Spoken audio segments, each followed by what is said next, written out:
I'd like to call to order the Hatfield Township Board of Commissioners regular meeting for August 23, 2023.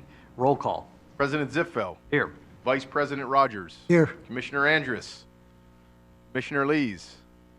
Here. Commissioner Zimmerman. Here. Commissioner Andrus will be joining us electronically, we anticipate, shortly. And so, notwithstanding, though, we're going to jump right into our meeting. And we're going to start with, obviously, our Pledge of Allegiance. Vice President Rogers, if you would lead us.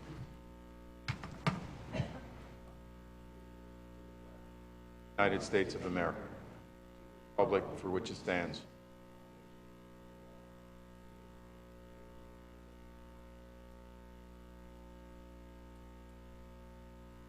Okay, is there a motion for approval of tonight's agenda? So moved. Motion by Vice President Rogers. Second. Second by Commissioner Zimmerman.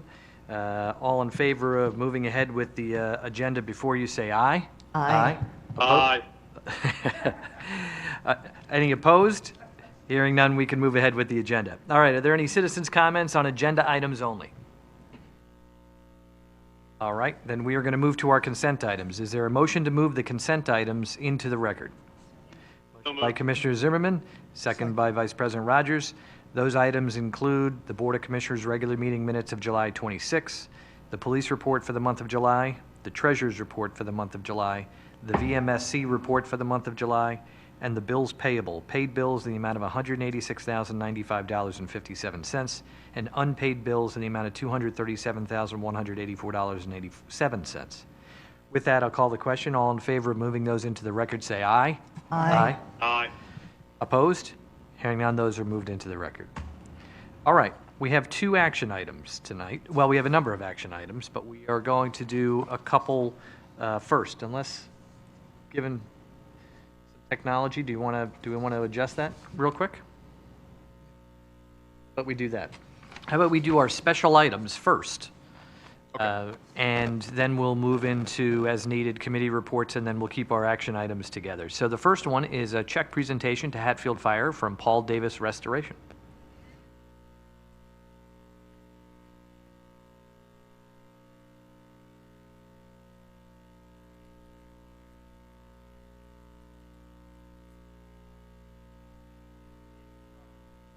Whoever wants to do the presentation, why don't you come over, tell us a little bit about the good deed that you're doing. We have some recipients, and then we want to thank you. Thank you. So thank you very much. I really appreciate the help that everyone did up this picture. So what we had was the Hatfield Fire Department came over to our parking lot right over off Berkey Road. So we're fire, smoke, and water damage restoration company. And we just moved into the area in January. So we've been in Harleysville for the past couple of years. So they did a controlled burn. We built a simulated, a fake living room, if you will. There were furniture in there that the Hatfield Fire Department put in there and lit it on fire with flares. It was a really neat experience. We had 100 and some people in and out throughout the day, and they just showed off and were amazing. So we really appreciate that. It makes us feel nice and safe that we we have the amazing heroes and the responding like that. It was great. So it was a great example of how dangerous things are too. So our team has been talking about that for weeks, and it's kind of an eye opener. So we really appreciate it, and I don't use that term lightly. Heroes. It was amazing. So we're presenting with a $1,500 check for funds that were raised during that day for our grand opening, and in gratitude of doing this, and then also this cool picture that shows the team that was out there, our team, and whatever else we can do for you guys, we're always here. So thank you very much.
Oh, okay, great.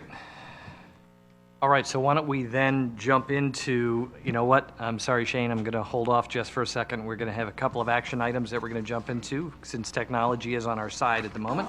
Well, if the record's clear, can we just announce that he is? Yep, so joined us is Commissioner Andrus, and so we have all 5 commissioners eligible and able to vote, and we have 2 action items that we're going to jump into right away. First is Resolution 23-07. Is there a motion for approval with regard to the police station zoning public hearing ordinance section 282-10? So moved. Motion by Vice President Rogers. Second. Second by Commissioner Zimmerman. Aaron, why don't you walk us through this one? And it's probably, well, maybe we'll take them one at a time. Yeah, In description, I same, mean. but slightly Yeah. different. As you remember, Commissioners, last month we had a public hearing regarding the zoning associated with our new police station on Cowpath Road, given the unique circumstances of the hundreds of movie lots that exist, these tiny, small parcels throughout that entire project, as well as there's a clause in the ordinance that allows the township to be exempt from certain parts of the zoning ordinance. Similar process the township did for the municipal building, the aquatic center, in the public works building as well.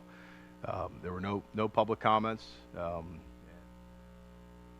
Best interest of the public health, safety, and welfare, that the township has the ability to exempt itself from certain zoning requirements. However, we're still going through the entire land development process, just like any other applicant, which we will discuss here quickly in action item 2. So zoning would be in place for action item 1, which the board will consider at this point. So we can just move ahead with the vote? That is correct. Yep, okay. I just want to double check with our solicitor. With that, then, I will call the question, unless there's any questions or comments from residents. All right. I will call the question on Resolution 23-07. All in favor, say aye. Aye. 2 ayes on the phone, I heard that. Opposed? Hearing none, that is approved. All right, next is Resolution 23-08. Motion for approval with regard to the police station land development approval. Is there a motion? Motion by Commissioner Zimmerman. Second. Second by Vice President Rogers. Aaron, if you want to walk us through this one as well. Sure. So this item is for the approval of the land development for our new police station on Cowpath Road. Last month, for those of you who attended, we had a crowded room. We had all of our design professionals with us that evening, walking us through the plans. We don't have the team back tonight. That's a very expensive team to have at these meetings, and I think we heard enough from them last week. And we've been highly involved in this process, obviously a lot more than if it was a private land development. This is approving what will be the most impactful and biggest investment in public safety in the history of Hatfield. All right, with that, any questions or comments from any residents? Commissioners? And I will call a question. All in favor of Resolution 23-08, say aye. Aye. 2 ayes. Any opposed? Hearing none, that is also approved. Okay, that's exciting. Both resolutions have been approved, both dramatic impact on our ability to develop and design and construct the police station, and I know that everyone's looking forward to it. That's great. Commissioners, Chief passes along his thanks. He's out for, he has a certain appointment. He was unable to make it tonight and tomorrow, but he is obviously very appreciative of his passion in full force last month. Spoke in the last 38 years.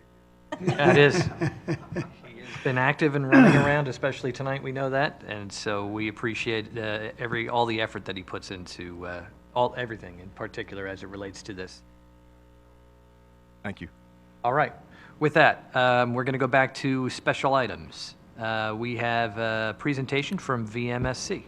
Shane, I think you're going to grab the podium.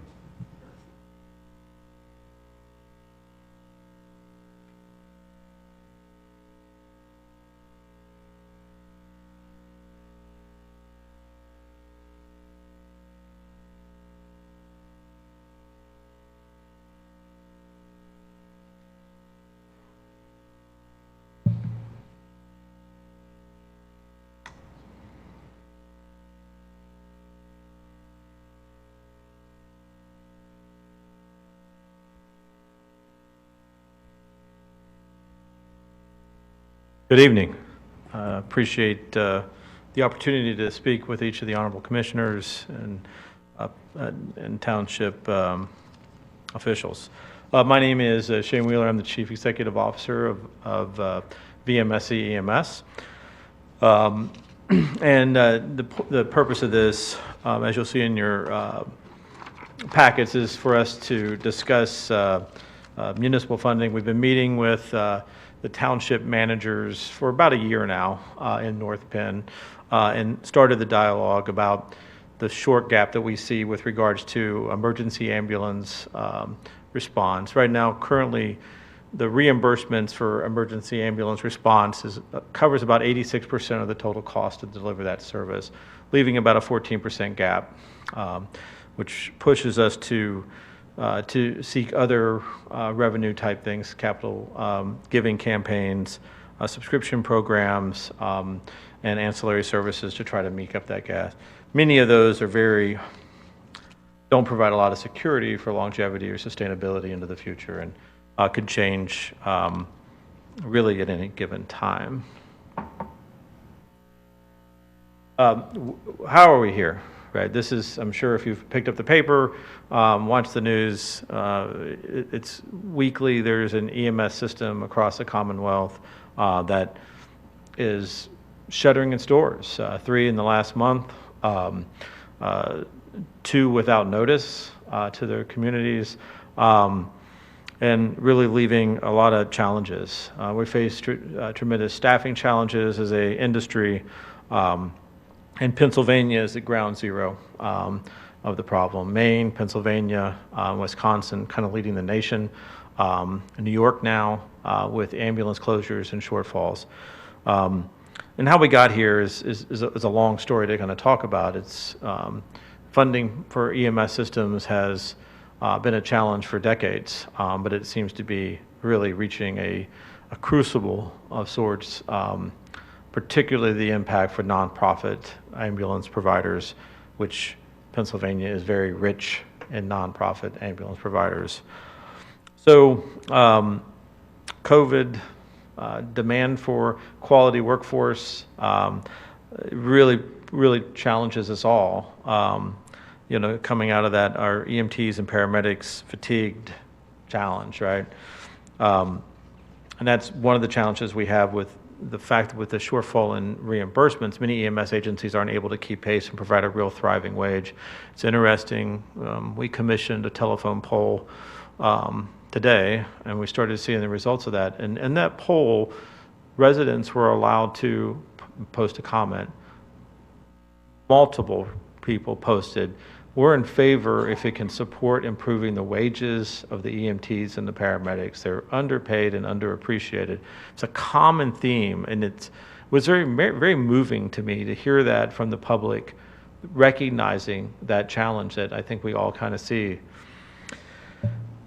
With that said, VMSE certainly was in a bad spot up until about through 2021. And at the urging of the municipalities and the managers, they worked with the board of directors to develop a plan to move it into the future, right? Restructure your bylaws and hire a career chief, right?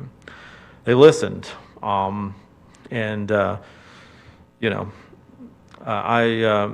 took the reins here in January of 2022, and on my first day on the job, we had 1 ambulance to service 120,000 people. We were turning 49% of our volume to other agencies, which equated to about $1.6 million in lost revenue for the organization itself. Our average response times were over 16 minutes. It's rough, right? So VMSE was fortunate that had a pretty large reserve of savings as a rainy days fund. I let the board know that it was definitely raining. It was time to use them. They approved over $1 million in salary improvements, capital improvements for the organization, vehicle purchases, et cetera. And today in North Penn, we staff 6 ambulances, 24/7. Our response times is under 8 minutes. I'm proud of the fact that we've opened new operations right here in Hatfield to support our communities that didn't exist 2 years ago. And we continue to take advantage of clinical advancements in technology that reduce mortality and morbidity within the communities, often even though there's no mechanism to receive any reimbursement for said technology advances. One of the things I'm proud of is what we've been able to do with our staff. You know, we have a great relationship with the International Association of Firefighters, who is our union local. We're proud of the fact that we are a union squad. We have a fantastic relationship, and together with the union, we've really got to a point where our staffing is about 95% with about a 3% attrition rate. It's unheard of in the EMS to have a 3% attrition rate. We lose some people, for sure, but it's not to other ambulance services. It's to Philadelphia Fire Department or the state police or other municipalities who appear to be our biggest competition for staff. But I'm proud of the advances that we've made. We lead in clinical measures, the state and the nation, in areas of advanced airway success and cardiac arrest survival, and IV access and STEMI times, and just all kinds of things that we've been able to improve on the delivery service, which ultimately impact and create safer communities for us all to live in. As I mentioned, we made pretty big concessions to our employees to make them happy and provide thriving wages. The market adjusts. When other services said, well, if they pay that much, they're going to be out of business in 6 months. Well, we're not, right? Doing well. But other markets have adjusted. Now they're paying that much. Now, whether they're in business in 6 months, I'm not sure, but they've matched a lot of our salaries and benefits to stay in business. And so to keep up with that demand is a constant investment in retention programs. Currently, VMSE employees do not have a matching retirement program. It's our big gap. So for retention and stability, one of our real target goals is to establish a true retirement program that can provide an opportunity for our staff to have a long career as paramedics and EMTs in our communities.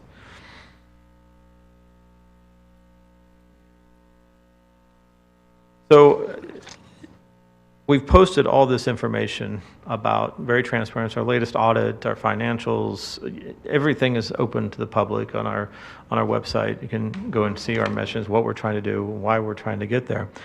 But essentially our ultimate goal, and we know that this is going to be a journey, certainly not a destination that we're going to achieve right overnight, but we're asking in a spirit of cooperation for our municipalities to join in that journey, to get us to a point where there is a sustainable, millage or some form of support moving forward. Our goal ultimately is to try to raise between all 7 municipalities in the North Penn to get to a millage of about a 0.014.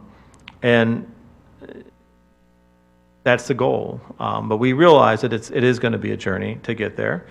We know there's a lot of competing interests and so forth, and we're not meaning to burden our communities with tax increases or whatever, so contributions or whatever mechanisms possible to get us to those numbers that can help us meet those goals to continue clinical advancements and improvement with regards to staff retention are super important to us. We face a lot of threats.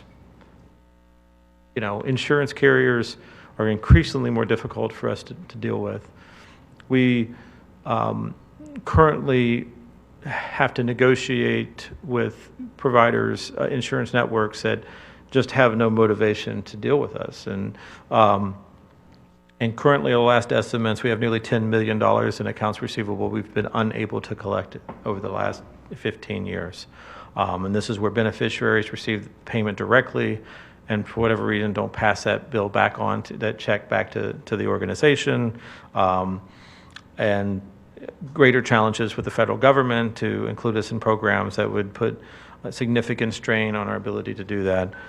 And a kick the can kind of attitude from our Commonwealth to kick it back to the municipalities to try to fund. So, I'm coming to you with the concept of an ounce of prevention. VMSE, someone would argue, well, they're doing good. They've got trucks, they're doing great. yes, we're strong. I give you no, will not challenge that. I'm not coming to the council saying that we're going to be out of business in 3 days, or we can't make payroll, or we can't this or that. But I am telling you that it's going to continue to get harder, and that at 14% gap is going to continue to be a challenge for us to get to. And so I'm asking for consideration for the council to, when they're preparing their budgets, to consider our requests and do what they can to help us meet our objective of creating even a more safe communities and protecting the workforce, their EMS workforce with strong retention programs. Dane, let me lead off by saying there isn't anyone here who doesn't agree that the work that VMSC has done for so many years, and in particular the improvements over the last couple of years, it's very impressive. And Forgot to click the button, I'm sorry. That's fine. And we not only impressive, but we, you know, we greatly appreciate it. And every time, and I'm assuming it's a lot like our volunteer fire companies, people don't recognize the significant work that you do until they show up at your door and they need you, and then they realize the significance of it. So, unsung hero type position for sure. So we greatly appreciate that. And we, you know, are happy that you're here having the conversation and in advance of our budget conversation. That's the exact time and process to follow. The millage rate, I just didn't follow. What was the millage rate that you had recommended, so that when we talk about it, we have a sense of what that looks like? Yeah, 0.014 is the target. 0.014, got it. Okay, that's the target. I think, Mr. President, millage rate's tricky because each town, it's going to be different because Correct. it's times by assessed value. So there's a dollar amount that there's a goal for SC based on population, and we've worked on some type of formula. So we'll certainly talk more, like you said, Mr. President, as we go into the budget season.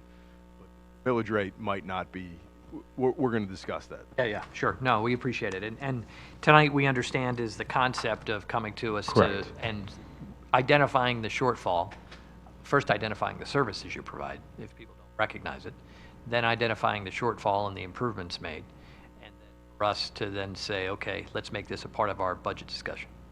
Yeah, and that's really what the point of this is. You know, we have created some illustrations, as Aaron has kind of alluded to, about basically the cost of readiness. Currently, we only get paid for transports. We don't get paid for, excuse me, we don't get paid if we don't transport. So if we help someone out of the floor, or we get on the scene and they decide not to go, and so forth.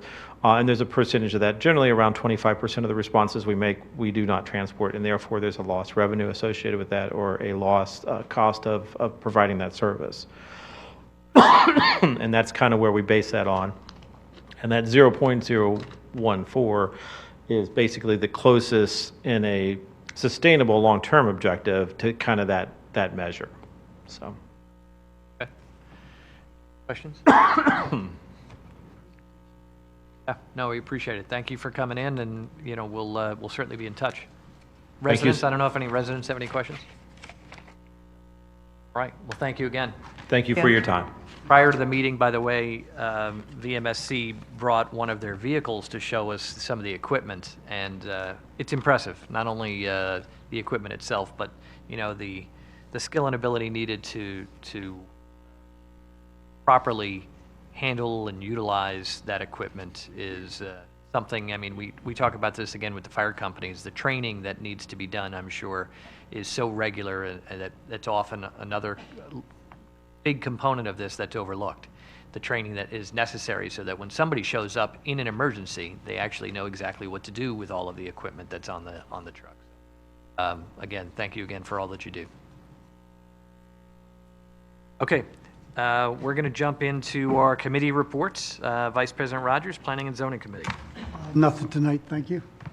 Okay.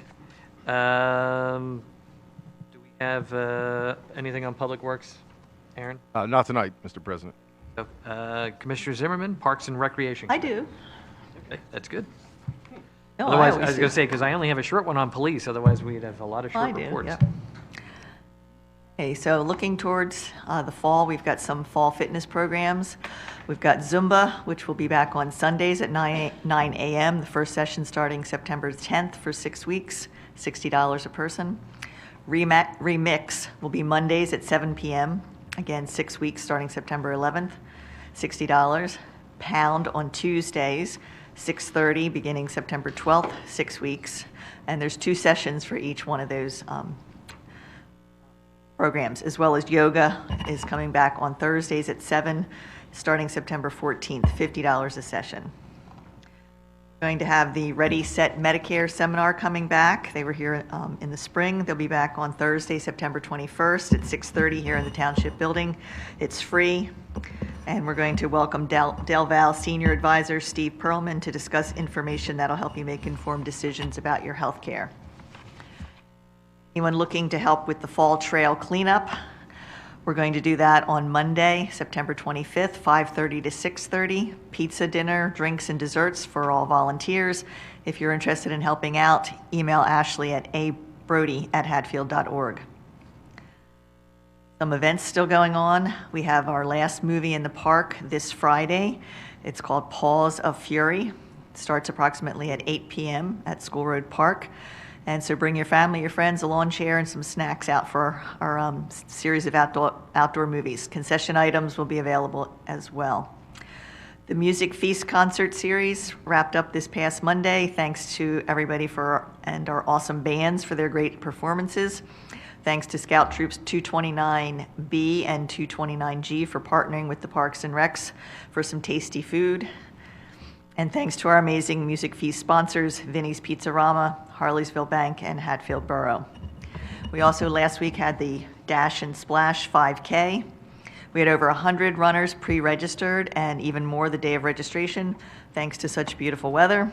The runners completed a scenic course through Hatfield and ended at the Aquatic Center to celebrate with friends and family. So thanks to our partners, Run the Day, and our sponsors, Carbon Health Urgent Care of Montgomeryville, Kona Ice, and Be Still Nutrition. And of course, thanks to all of our amazing volunteers who came out to help us run the event. And congratulations to all the runners.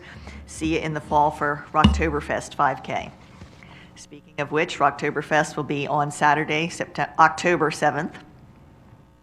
Enjoy live music from the band Big Chill, food trucks, vendors, crafters, family games, inflatables, face painting, balloon animals, yard games, a photo booth, and more.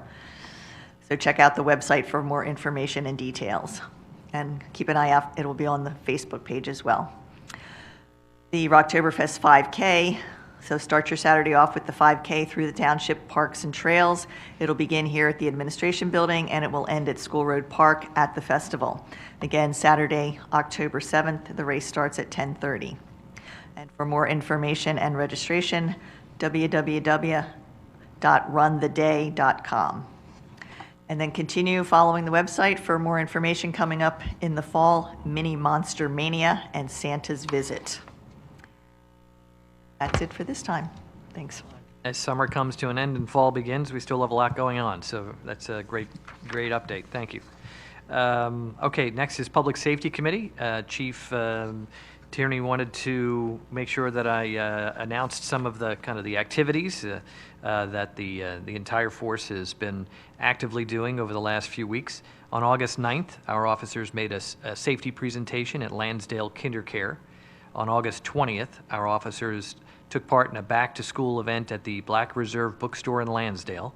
On August 24th, our officers will be on hand at the Borough Movie Night in Centennial Park from 7:30 until 10. Our officers will be hosting a Stop the Bleed training event on September 27th at 6 p.m. in the Township Community Room. And we're also very excited to announce that our family, especially the police force family, keeps growing. Officer Matt Barnett and his wife welcomed their first child on August 16th. Mom and baby, Bryson Michael Thomas Barnett, are doing very well. Great news there, and we know Chief is constantly running and always keeping busy. All right, Finance Committee, I don't think there is a report this evening, so we're going to go to our action items. We have 4 of them.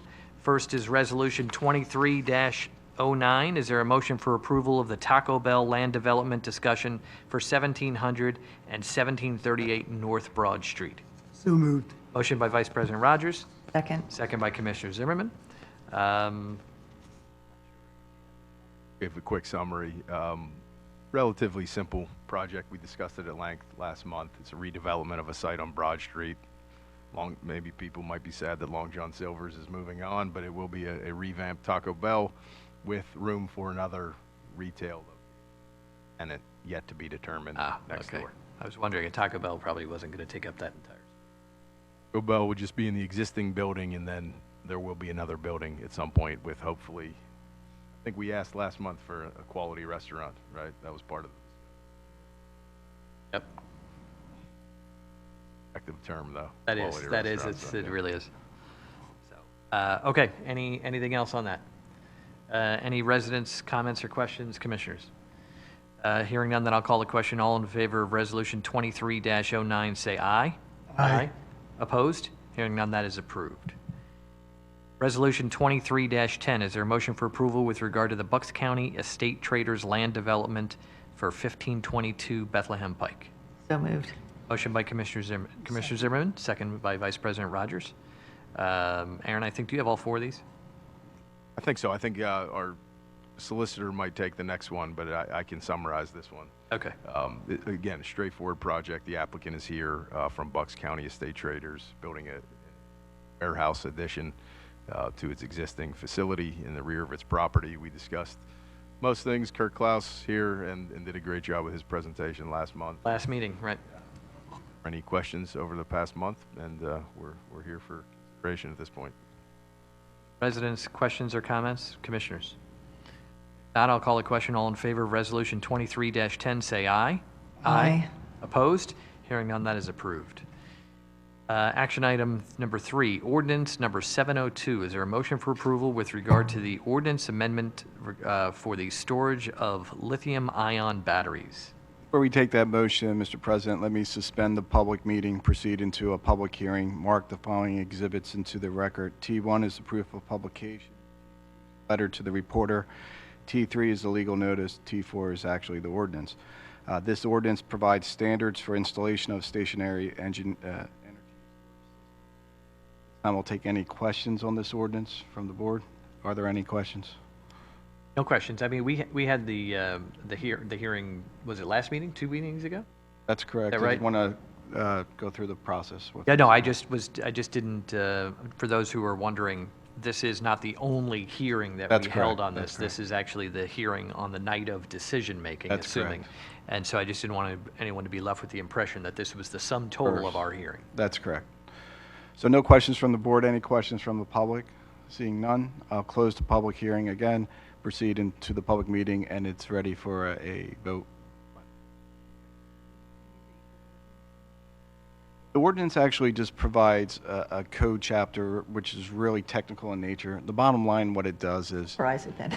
It's about 200 pages. Yeah, it's lengthy. but I can summarize 200 pages. Essentially what it does, it provides a tool in the tool belt for our safety personnel to be able to have regimented standards to make sure there's uniformity when it comes to these batteries, which Right. is a great thing because right now they have nothing. And it's problematic because there are some cases where these batteries cause fire. So our emergency personnel came to us and say, listen, we need some provide for some regiment standards on implementation of these. Very technical, but they believe that the code sections that we are adopting provides the safeguards for our residents to save lives. So that's 200 pages in 20 seconds. That's a good summary. That is a very good summary, and most important, what it does is it gives our folks the opportunity to have a mechanism by which, as you said, to have a mechanism by which to not just review, but also, inspect.